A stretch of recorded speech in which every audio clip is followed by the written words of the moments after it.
சென்னையில் நடைபெறும் formula car பந்தயத்திற்கு வாழ்த்து தெரிவித்த தமிழ் திரைத்துறை பிரபலங்கள் அண்டை மாநிலத்தில் தங்கள் துறை சார்ந்த பிரச்சினைக்கு குரல் கொடுக்காதது பலரது மத்தியில் கேள்வியை எழுப்பியிருக்கிறது.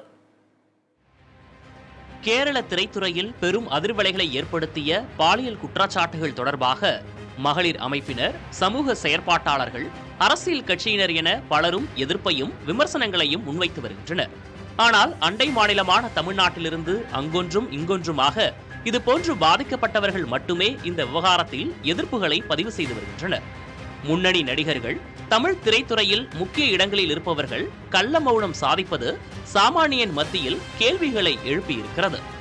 கேரள திரைத்துறையில் பெரும் பூகம்பத்தை ஏற்படுத்தியுள்ள பாலியல் குற்றச்சாட்டுக்கு எதிர்ப்பை கூட தெரிவிக்காத தமிழ் திரைப்பிரபலங்கள் சென்னையில் நடக்கும் ஃபார்முலா கார் பந்தயம் தொடர்பாக வாழ்த்துக்களை தெரிவித்திருப்பது பொதுமக்கள் மத்தியில் அவர்கள் மீதான நன்மதிப்பை குறைக்கும் வகையில் இருப்பதாக சினிமா விமர்சகர்கள் தெரிவித்துள்ளனர்.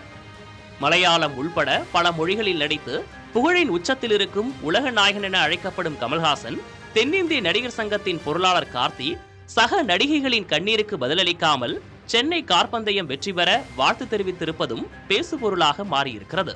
இயக்குனரும் நடிகருமான எஸ்.ஜே. சூர்யா, நடிகர்கள் தனுஷ், ஆர்யா, பாபி சிம்ஹா, இசையமைப்பாளர் அனிருத் என பலரும் கேரள திரைத்துறை பிரச்சினை தொடர்பாக ஒரு வார்த்தை கூட பேசாமல் ஃபார்முலா கார் பந்தயத்திற்கு முந்திக் கொண்டு வாழ்த்துக்களை தெரிவித்திருக்கிறார்கள்.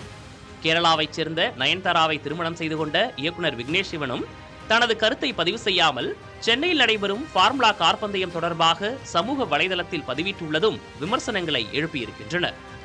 அண்டை மாநிலத்தில் அதுவும் தனது துறை சார்ந்த நடிகைகளுக்கு இப்படி ஒரு பெருங்குற்றம் அரங்கேறியிருப்பது குறித்து பேசாமல் இவர்கள் இப்படி மௌனம் காப்பது எந்த வகையில் நியாயம் என ரசிகர்கள் கேள்விகளை முன்வைத்துள்ளனர். புதிய தலைமுறைக்காக ஆண்டோ எம் தாம்சன்.